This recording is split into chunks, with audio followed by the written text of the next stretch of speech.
Hi, Chris McLoone here with Fire Apparatus and Emergency Equipment. Welcome to page 6 of the May 2025 issue. Well, this month I talk about how I made the big one. It was a fire at an industrial facility that's in my first due. It's kind of a fire that was always in the back of our minds as having the potential to occur, but had not up until just a few months ago.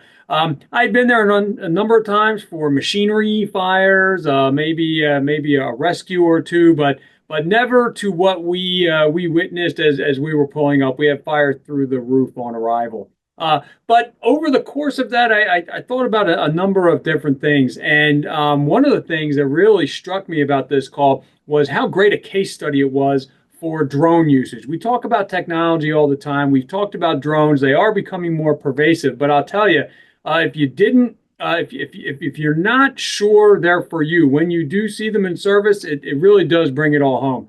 They were able to give us a much better picture of what was happening than we could see from the ground, even from what we could see on an aerial. So drone use, great case study, great tools to use at a fire like that. Also, just some other things, just about responses in general. This facility was over 100 years old. It had been added on to over the years, and when it was first constructed, the first building they had on that location, it was mainly farmland with some railroad tracks and a creek behind it, but mostly still open land all around. Over the years, there's now commercial occupancies nearby. The residential occupancies have come very close to it. And it really does make you think about the responding after that type of fire. That was a massive fire. Understandably, the neighborhood has been on edge since that time. Every once in a while, there may be a puff of smoke that came up.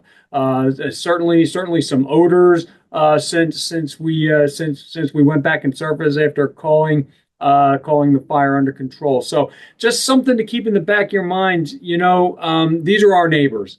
And they are understandably a little bit on edge because of that fire. And so something to always be thinking about as we interact with those neighbors. Yes, we're going back again, but something you don't want to come across that this is a hardship in any way. We're there to help them. We volunteer to help them, and they are our neighbors. It really is neighbors helping neighbors. So again, Chris McLoone here with Fire Apparatus and Emergency Equipment. I made the big one. I'm okay if I don't make the next big one because like I said in the editorial,